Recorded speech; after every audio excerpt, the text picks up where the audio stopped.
इन्हें सही कहा है कि ज़रूरी नहीं है हमें हर काम करना आता ही हो। अगर आपकी इंटेंशन अच्छी हो और आपका मन साफ हो ना, तो आप किसी भी काम को कर सकते हो। क्योंकि कल मेरे साथ ना बिल्कुल ऐसा ही हुआ। एक तो मेरे पास रखा था ये पानी वाला नारियल बहुत टाइम से, और रखे रखे देखो इसका कैसे छोटू सा इसके अंदर से एक जो ड्राई कोकोनट होता है वो निकला। क्योंकि इसको बहुत ज़्यादा टाइम हो गया था रखे रखे, तो उसका पानी सूख करके इसका इस तरीके से नारियल बन गया था। तो मैंने इसको सबसे पहले चॉप किया, और सच बताऊं मेरे पास इसके अलावा और दूसरे नारियल थे भी नहीं। तो मेरे हस्बैंड ने बोला कि आज है जन्माष्टमी, तो कान्हा जी के भोग के लिए तुम इससे कुछ बना लो। ये बहुत टाइम से रखा भी था, क्या पता आज के दिन के लिए ही रखा हो।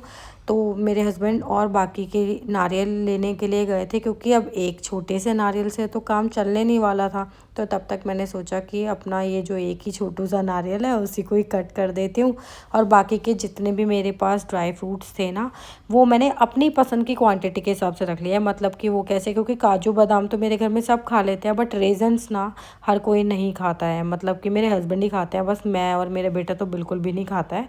तो इसीलिए मैंने बिल्कुल थोड़ी सी ही रेजन्स यूज़ किए हैं। अगर आपको किशमिश खाना पसंद है तो आप अपने पसंद से ज़्यादा भी डाल सकते हो। अब तब तक जब मैंने सामान सेपरेट किया ना सारा, तो तब तक मेरे हस्बैंड भी और बाकी के नारियल ले आए थे, तो उनको भी मैंने कट करके अब मैं इसको मिक्सर में डाल रही हूँ। और सच बताऊँ, आज जो मैं ये बनाने जा रही थी ना, तो ये मैंने आज से पहले कभी बनाया ही नहीं था, और ना कभी बनाने के बारे में सोचा था। और सच बताऊँ, जब तक मैंने इसको बना नहीं लिया था तो मुझे ये भी नहीं पता था कि यार मुझसे पता नहीं कैसा ये बनेगा। क्योंकि आज कान्हा जी के भोग के लिए मेरा मन था कि चलो मैं खुद से कुछ बनाती हूँ, बट फर्स्ट टाइम ट्राई किया था, तो उस हिसाब से ठीक बन गया था, नॉट बैड।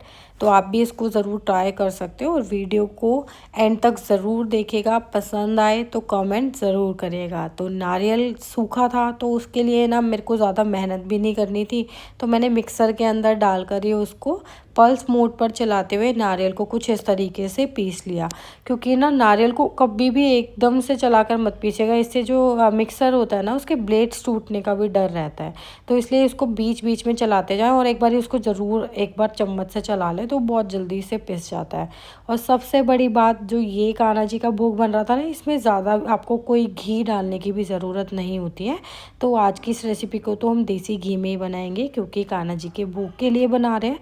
तो एक जो खाने वाला चम्मच होता है वो भरकर मैंने घी का यूज़ किया था, और इतने ही घी में हम इस रेसिपी को बनाएंगे। तो सबसे पहले मैंने ना बादाम को डाला, तो वो बादाम इस तरीके से चटकने लगे, मेरे को तो डर ही लग रहा था कि मेरे ऊपर ही ना आ जाए।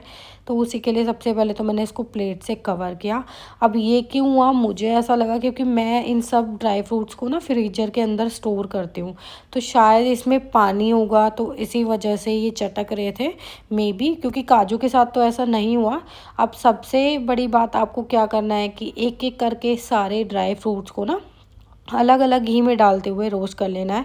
अलग अलग इसीलिए क्योंकि ना कुछ ड्राई फ्रूट्स जल्दी भून जाते हैं, बट कुछ लेट, क्योंकि काजू का कलर बहुत जल्दी चेंज हो जाता है, तो उसके लिए आपको उसको अलग से ही भूनना चाहिए। अब टेस्ट के लिए मखाना भी मुझे बहुत अच्छा लगता है, तो इसीलिए मैंने इसमें एक कटोरी भर के अंदाजे से मखाना डाला। अब मखाना भुना है या नहीं उसको देखने के लिए ना आप इस तरीके से हाथों से उसको प्रेस कर कर ज़रूर देख लीजिएगा। इससे आपको पता चल जाएगा। अगर मखाना इजीली टूट रहा है ना, तो इट मीन्स वो अच्छे से भुन चुका है। तो मखाने को भी मैंने ना और बाकी ड्राई फ्रूट्स की तरह ही क्रिस्पी होने तक भून लिया था। और देखिए अब हमारा जो घी है ना वो बिल्कुल ख़त्म हो चुका है। तो इसी पैन में मैं जो कोकोनट हमने मिक्सर में पीसा था उसको डालकर भी ना सिर्फ 2 मिनट के लिए रोस्ट करना है।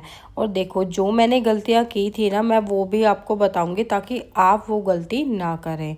तो इस कोकोनट को मैं हालांकि बार बार चला भी रही थी, बट उसके बाद ना फिर भी ये साइड से लग रहा था। तो कोशिश करें, एक तो आप ना हैवी बॉटम पैन लें जिससे कि वो साइड में लगे ना। और इससे ऐसा इसका कोई टेस्ट बिगड़ा नहीं था, बट ये मैंने बहुत ही जल्दी संभाल लिया था। कंटिन्यूसली मैं इसको चलाते जा रही थी, और 2 मिनट के बाद ही गैस के फ्लेम को ऑफ कर करना मैंने उसको अलग गैस पर रख दिया था, जिससे कि वो थोड़ा सा ठंडा हो जाए। अब और गलतियाँ मैंने आगे क्या क्या की हैं उसके लिए मेरी वीडियो में बने रहिएगा ताकि आप इस वीडियो को पूरा देख पाएँ और आप मेरी तरह गलती ना करें। और जिस मिक्सर जार में मैंने कोकोनट को पीसा था ना, उसी में ही मैंने जो ड्राई फ्रूट्स को रोस्ट किया है घी में, वो भी डालकर इस पे एक ही बार बस इसको मैंने पल्स मोड पर चलाया था और इसको दरदरा होने तक पीस लिया था। अब ये काम आप चाहो ना तो किसी बेलन की हेल्प से भी कर सकते हो, मतलब उसको क्रश कर सकते हो जिससे उसका क्रंच बना रहे, मतलब थोड़ा सा और अगर आपको इसको बड़े बड़े पीसेस अगर आपको अच्छे लगते हैं खाने में तो मैंने तो पल्स मोड पर चलाते हुए इसको दरदरा सा पीस लिया था, तो इससे भी बड़ा अच्छा पिस गया था। और ये तरीका भी ठीक है, इसमें आपकी ज़्यादा मेहनत भी नहीं लगती है। तो आज मैंने सोचा तो था कि मैं आज बनाऊंगी मेवा पाक, बट लेकिन यार वो तो उस तरीके से बन ही नहीं पाया। बट लेकिन जो भी बना वो बहुत अच्छा बना। तो सबसे पहले इसके लिए मुझे चाशनी बनानी थी, तो 1 कटोरी चीनी और 1 कटोरी पानी डालकर मैंने ना इसकी चाशनी बना ली। तो ज़्यादा टाइम नहीं लगता है चाशनी में इसकी, क्योंकि ये ना आपको बस एक चिपचिपी चाशनी बनानी होती है। बेसिकली अगर एक तार बन रहा है तो ये बिल्कुल इनफ है, चाशनी आपके बिल्कुल परफेक्टली कुक हो चुके हैं। तो इसको भी है ना, जब इसमें अच्छा सा बॉयल आएगा तो आप इसको कंटिन्यूअसली चलाते रहें। वो थोड़ी देर में ही चाशनी ना बिल्कुल गाढ़ी हो जाती है। तो बिल्कुल ज़्यादा गाढ़ी भी नहीं करनी है, बस चिपचिपी चाशनी। जैसे ही इसमें एक तार बन जाता है हल्का सा, तो बिल्कुल बस इस तरीके से मैंने इसको इतना ही कुक कर लिया था। और जब आप इस कोकोनट को डालेंगे ना, तो देखो ये कोकोनट ना मैंने क्या अगली गैस पर भी रख दिया था, तब भी इसका जो नीचे से बॉटम था ना वो गर्म था, उस वजह से जो इसकी नीचे की लेयर थी ना वो ब्राउन हो गई थी। तो जब भी आप इसको भूने ना, तो या तो किसी दूसरे बर्तन में ट्रांसफ़र कर लें या इसको बीच बीच में चलाते रहें। तो इस तरीके से इसका हालांकि टेस्ट तो ज़्यादा कोई फ़र्क में नहीं आया था, बिल्कुल सेम ही लग रहा था, ना ही कोई जला हुआ टेस्ट आया था। बट आप ये गलती ना करें। और अब देखो इसके साथ मैंने इसको चाशनी में डालकर जब मिक्स करा, तो मुझे लगा कि मुझे चाशनी भी थोड़ी सी ज़्यादा बनानी चाहिए थी एज़ पर क्वांटिटी, क्योंकि क्वांटिटी थोड़ी सी ज़्यादा लग रही थी मुझे और चाशनी कम। तो इस स्टेज पर मैंने इसके अंदर ऐड किया जो हमने ड्राई फ्रूट्स को पीसा था वो। अब देखो कुछ ड्राई फ्रूट्स के चंक्स तो बड़े बड़े हैं और कुछ बिल्कुल पाउडर फॉर्म में है। तो इस तरीके से बिल्कुल परफेक्टली आपके ड्राई फ्रूट्स पिस जाते हैं अगर आप मिक्सर में भी पीसते हैं तो। अब ड्राई फ्रूट जब मैंने इसके अंदर मिलाया ना, तब मुझे ज़्यादा लगा कि ये बिल्कुल पंजीरी फॉर्म में आ गया एक तरह से, कि पता नहीं इसके जो लड्डू हैं ना वो बाइंड हो पाएंगे या नहीं। बट फिर भी मैंने इसको गैस से नीचे उतारा, तो मैंने इसका एक लड्डू बना करके देखा, बट वो कुछ इस तरीके से बिखर रहा था। और जब कोई भी चीज़ के हम लड्डू बनाते हैं और वो इस तरीके से बिखरते हैं, तो बिल्कुल भी हमारे लड्डू ना अच्छे से बाइंड नहीं हो पाते हैं। तो यही गलती मैंने इस स्टेज पर की। अब वही है, क्योंकि पहली बार बना रही थी और इन चीज़ों की मतलब मैंने कभी बनाया नहीं है, मम्मी को ही बनाते हुए देखा है अपनी, और इतने अच्छे तरीके से तो मुझे आता ही नहीं है। तो बस कोशिश की थी एक। फिर मैंने इसके अंदर डाली फ्रेश मलाई, जो सुबह दूध मैंने गर्म किया था ना उसी की मलाई, और थोड़ा सा दूध। अब वो दूध डालकर ना इसको एक बारी अच्छे से मिक्स किया, ताकि जिससे ये ना दूध से, और जब मैंने इसके अंदर दूध डाला था ना तो गैस की फ्लेम को ऑन कर दिया था और इसको कंटिन्यूसली चला रही थी जिससे कि ये लगे ना बिल्कुल भी। और फिर से मैंने इसको बाइंड करके देखा, तो मुझे थोड़ी सी कसर और लगी, तो मैंने थोड़ा सा दूध इसके अंदर और डाला। तो मतलब लगभग मैंने इसके अंदर आधा कटोरी के करीब दूध डाला होगा। अब अगर इस तरीके से हम दूध डाल लेते हैं ना, तो आपको इसके अंदर कोई घी डालने की ज़्यादा ज़रूरत नहीं पड़ती है।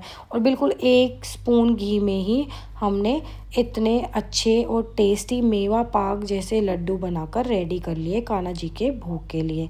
तो इस स्टेज पर ना मैंने इसको गैस के से नीचे उतारा, तो इसको एक बार अच्छे से चला लिया था, जिससे कि ये थोड़ा सा ठंडा हो जाए और लड्डू बनाने में थोड़ी सी आसानी रहे। और जब ये थोड़ा सा गर्म रहेगा ना, हल्का गर्मी, तभी उसी स्टेज पर आपको इसके सारे लड्डू प्रिपेयर कर लेने हैं, क्योंकि इससे बहुत इजीली और अच्छे लड्डू बनकर रेडी हो जाते हैं। और आप देख भी सकते हो इस स्टेज पर हमारे बिल्कुल परफेक्टली लड्डू बनकर रेडी हो रहे थे। अब आप चाहो तो इसकी बर्फ़ी भी बना सकते हो, बर्फ़ी की तरह इसको सेट कर सकते हो, बट मैंने बनाए थे आज इसके लड्डू कान्हा जी के भोग के लिए, और सच में मेरे हस्बैंड को तो बहुत ही अच्छे लगे थे। अब आपको मीठा थोड़ा सा कम या ज़्यादा पसंद है तो आप उस हिसाब से मैनेज कर लेना। बाकी मैंने आपको चीज़ें बताई ही दी हैं, जो गलतियाँ मैंने की है वो आप मत करिएगा। बट जैसे भी बने बहुत अच्छे बने थे। आई होप आपको आज का ये वीडियो अच्छा लगा होगा। पसंद आया हो तो उसको लाइक और शेयर किए बिना मत जाइएगा। अब मिलती हूँ नेक्स्ट वीडियो में, तब तक के लिए bye bye and take care.